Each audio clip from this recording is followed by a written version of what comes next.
Hallo Reisefreunde, 4. Tag in England. Ich habe mich so langsam daran gewöhnt, auf der linken Seite zu fahren, obwohl ich muss schon sagen, ich weiß bei jedem Kreisverkehr, ob von links jemand kommt, obwohl da kommt niemand, weil sie kommen ja hier von rechts, aber trotzdem, ich weiß das. Nee, Scherz beiseite. Es ist an der Zeit, uns ein paar Lebensmittel wieder zuzulegen, weil wir haben auch heute vor, ab in die Natur und ein bisschen rauszugehen, zum Übernachten, wollen gleich auch noch wandern gehen und so weiter und so fort. Da kommt ihr natürlich mit, aber unser Kühlschrank, der ist schon ein bisschen leer und deshalb gehen wir jetzt einkaufen. Wir gehen in den Tesco, wir haben uns so ein bisschen erkundigt und Tesco soll so preis-leistungsmäßig eigentlich so ziemlich das Beste sein. Auch tanken ist bei Tesco günstiger. Wir haben jetzt schon ganz unterschiedliche Preise gesehen. Wir haben heute für 1,22 Pfund der Diesel getankt. Und das sind auch Literangaben. Europreis schreiben wir wieder unten hin. Und jetzt hierbei, das war aber schon sehr günstig, muss ich dazu sagen. Wir haben schon 1,47 bis 1,50 gesehen. Genau, also Autobahn tanken ist grässlich teuer. Das sind wirklich dann die Preise, die jetzt Louis gerade genannt hat. Dann außerhalb ist das meistens so 1,27 bis 1,31. Also wir haben mit 1,22 eigentlich schon günstig getankt. Aber wer bei Tesco tankt, der tankt halt einfach nochmal immer ein Stückchen günstiger. Wie gesagt, 1,18 ist der Liter Diesel hier momentan. Die ganzen Preise, ich weiß auch nicht, vielleicht machen wir eine Tabelle. Ihr werdet ja sehen, wie wir das Ganze anzeigen, weil das war jetzt sehr viel Zahl. Auf jeden Fall gehen wir jetzt einkaufen und da euch das in Spanien so gut gefallen hat, dass wir euch da mitgenommen haben, kommt ihr einfach mit in den Tesco rein, setzt euch in den Wagen, vielleicht in den Kindersitz, oder? Ja, mal schauen, wo wir sie hinsetzen. Kindersitz ist eine gute Idee, ja. Und dann kommt ihr mit durch den Laden.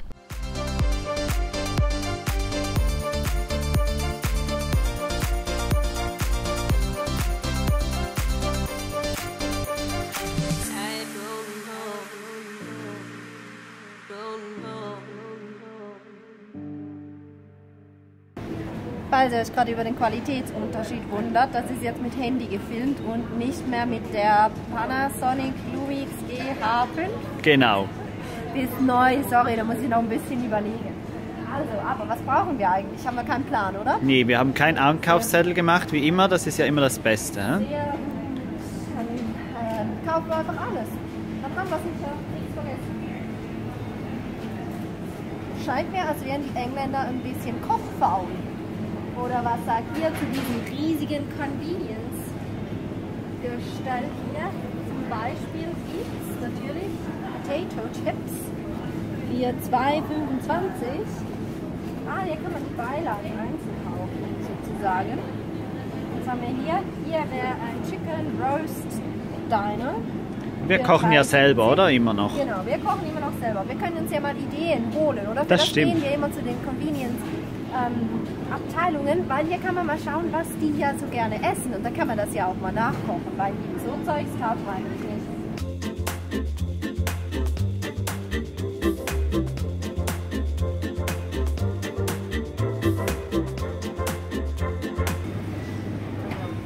Burger wäre mal wieder eine gute Idee und da das anscheinend ja sozusagen eine lokale Spezialität ist, machen wir mal wieder Burger. Ja. Das ist ein Apfel.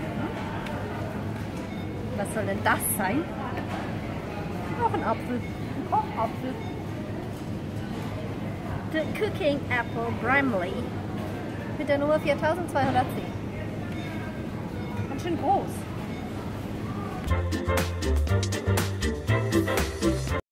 Hier gibt es eine Apfelwurst. Eigentlich kenne ich keine Apfelwürste, aber jetzt haben wir auf einem Programm, das wir in Kürze selbst erleben dürfen, doch mal was von einer Apfelwurst bekommen. Ja, und vor allem die Region ist doch für Äpfel bekannt. Ja, ist das nicht auch irgendwo dort, wo wir herkommen und wo wir vielleicht im Mai sind? Ihr werdet es erfahren.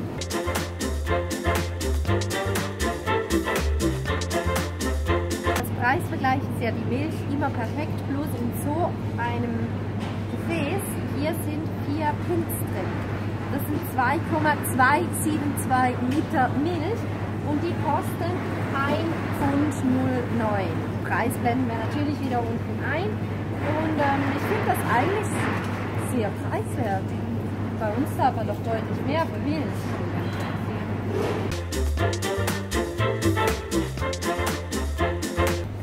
Maisfreiland-Eier aus Wales kosten hier 1,80 Pfund. Und seit ich in Australien einmal von einer älteren Dame sehr streng beschimpft wurde, weil ich die Packung einfach genommen habe und in den Einkaufswagen gelegt habe, mache ich sie jetzt jedes Mal auf, gucke mir die Eier an. Als ich die dann aber zumachen wollte und in den Wagen legen, sagt sie, no.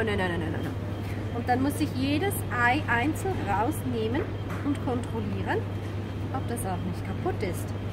Die sind gut, ich schaue mir nämlich nicht mehr jedes einzelne an.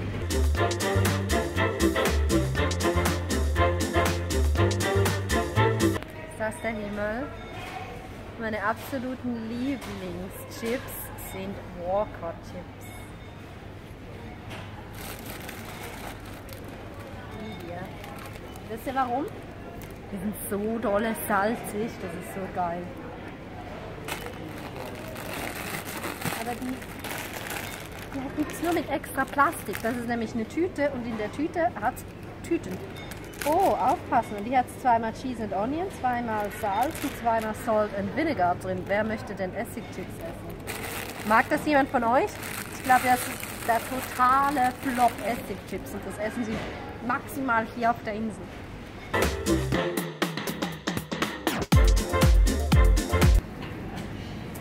Von England erwarte ich ja eigentlich einfach nur ein fluffiges, weißes Brot. So Toastbrot ähnlich, aber noch ein bisschen fluffiger. Und deshalb bin ich jetzt ganz schön erstaunt, was es hier alles für Brot gibt. Das sieht ganz schön lecker aus und überhaupt nicht nach diesem Weißbrotklumpen, den ich mir vorgestellt habe. Ich glaube, wir nehmen hier sowas. Oh, jetzt muss man wieder aufpassen. Sourdough. Gut, gibt es kein Geruchsfernsehen. Das riecht schon richtig sauer. Ich möchte mir gar nicht vorstellen, wie das schmeckt. Das ist wahrscheinlich auf so einem Sauerteigzeug gebacken. Den kann ich das nicht.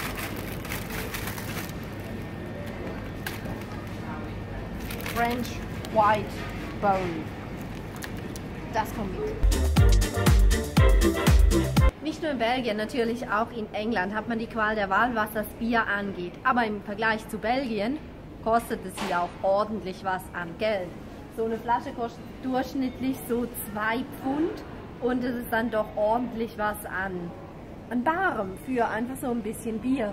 Aber ich denke, du hättest gern 1, 2. Jetzt kommt die Qual der Wahl. Wir haben aber noch belgisches Bier, das haben wir für 33 Cent gekauft. Das war am besten das bessere Preis-Leistungs-Verhältnis. Und ehrlich gesagt, ich habe keine Ahnung, was ich hier nehmen soll. Schon gerade ein bisschen überwältigend. Wir müssen uns das Ganze jetzt mal in Ruhe anschauen.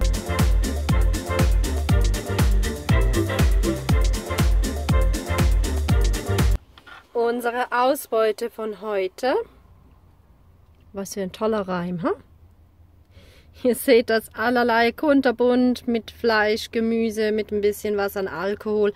Das hat uns jetzt 29 Pfund gekostet und währenddem wir einkaufen waren, hat die Solaranlage geladen. Mal schauen, was sie aktuell anzeigt. Sie lädt mit 41 Volt und 2,9 Ampere-Stunden. Es ist also knatschevoll. Ihr seht, die Batterie ist voll. Und ich bin die ganze Zeit hier am Laptops und Akkus laden. Also wenn die Sonne scheint, so wie heute, dann ist das echt eine feine Sache, so eine Solaranlage. Jetzt aber genug von der Stadt, genug von Einkaufszentrum. Jetzt geht's zurück in die Natur, in einen Nationalpark. Und wie man den ausspricht, habe ich keine Ahnung. Deshalb fahren wir jetzt dahin und dann mal schauen, ob uns das jemand aufsagt.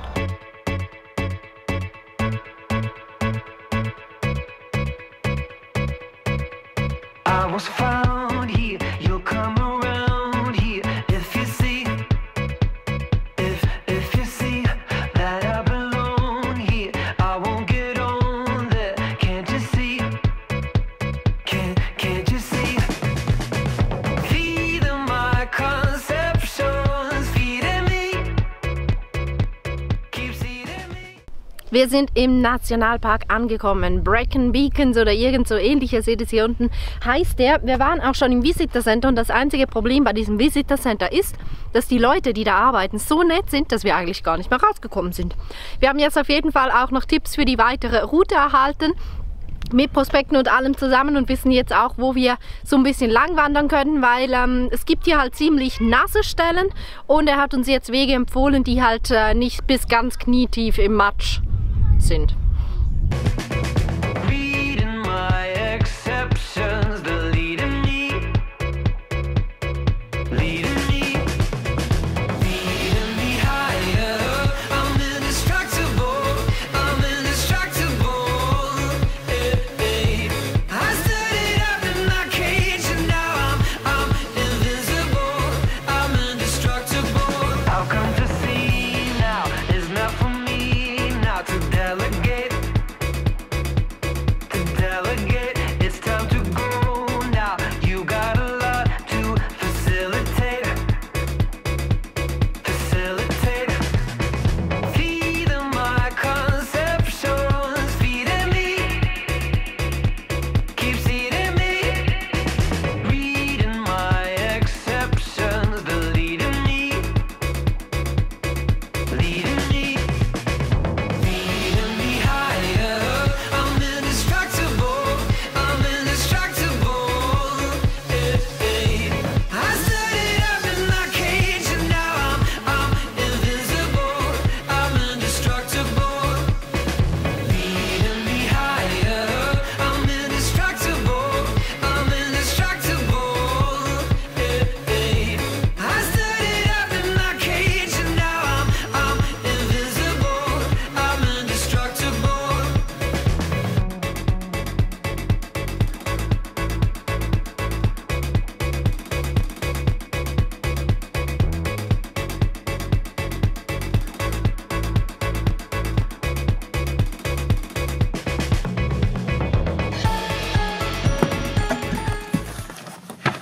So, das war die Wanderung durch den Nationalpark, den wir heute in Angriff genommen haben. Es war ganz schön kalt. Ihr habt die Bilder gesehen, wir haben unterwegs nicht viel erzählt, weil es gab nicht viel zu erzählen. Es ist einfach eine Ebene mit einer Steppenwiese, aber einer grandiosen Aussicht auf eine englische Landschaft, wie man sie sich halt vorstellt. Ein bisschen wie im Bilderbuch. Aber jetzt ist es Zeit weiterzufahren. Wir brauchen ja noch einen Schlafplatz für heute Abend. Den haben wir uns schon ausgeguckt und der ist in einem Ort, ja, da wird Steffis Herz einfach wieder aufgehen. Ihr seht dann später wieso. Wir müssen noch unsere Schuhe ein bisschen putzen, dass wir überhaupt die Pedale treten können. Und dann sehen wir uns dann beim nächsten Ort wieder. Tschüss!